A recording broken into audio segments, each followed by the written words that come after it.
శ్రీమాత్రే నమః. ఈరోజు మనం కొత్త ఒక విషయాన్ని మనం తెలుసుకోవద్దు. అంటే ఇది వరకు కూడా తెలిసి ఉండొచ్చు, మనం గ్రంథాల్లోనూ అన్నిట్లోనూ తెలుసుకుంటాం. కానీ ఈ యొక్క యూట్యూబ్ ద్వారా ఇది మీకు చాలా ఉపయోగపడే ప్రతి ఒక్కరికి కూడా జీవితంలో తెలుసుకోవాల్సిన ఉపయోగపడే ఒక అద్భుతమైనటువంటి సబ్జెక్ట్ అండి. ఈ నవగ్రహాలకి మనం చేస్తాం కదా, ఆదిత్యాయ సోమాయ మంగళాయ బుధాయ చ గురు శుక్ర శనిభ్యశ్చ రాహవే కేతువున, ఈ 9 గ్రహాలు ఉన్నాయి కదా. ఈ 9 గ్రహాలు ఎవరు, వాళ్ళ తల్లిదండ్రులు ఎవరు, వాళ్ళ నక్షత్రాలు ఏంటి, వాళ్ళ యొక్క రాశి ఏంటి, వాళ్ళ వర్ణం ఏంటి, వాళ్ళ వాహనం ఏంటి, వాళ్ళకి ఇచ్చే నైవేద్యం ఏంటి, వారికి అధిపతిగా ఉన్నటువంటి నక్షత్రాలు ఏంటి, వాటి గురించి మనము ఇప్పుడు తెలుసుకోబోతున్నాం. ఆఖరి గ్రహం కేతు.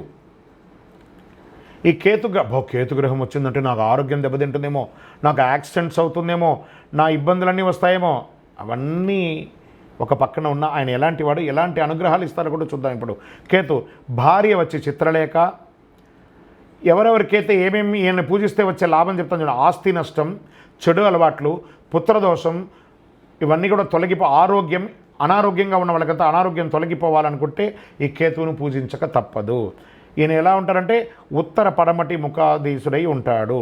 అధిదేవత చిత్రగుప్తుడు, ప్రత్యధిదేవత బ్రహ్మ, వర్ణం ఎరుపు మరియు ఒక రకమైనటువంటి గ్రే అంటారు చూసారా, సిమెంట్ కలర్ అది.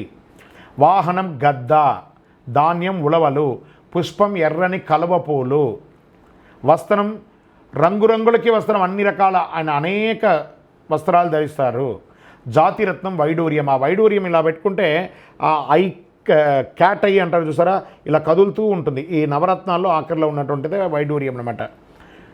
వైడూర్యం నైవేద్యం వచ్చేసి ఉలవల అన్నమంగా ఈయనకి పెట్టవచ్చు. ఇంత అద్భుతమైనటువంటి ఈ నవగ్రహ విశేషాలను తెలుసుకున్న ప్రతి ఒక్కరు కూడా ఆయురారోగ్య ఐశ్వర్యాలతో ఉండాలని ఆ అఖిలాండ కోటి బ్రహ్మాండ నాయకుడు శ్రీ ధర్మశాస్త్ర అయ్యప్ప స్వామి వారిని ప్రార్థన చేసుకుంటున్నాం. తిరుపతికి వచ్చినప్పుడు మన దేవాలయాన్ని తప్పకుండా దర్శనం చేసుకోండి. విజయోస్తు.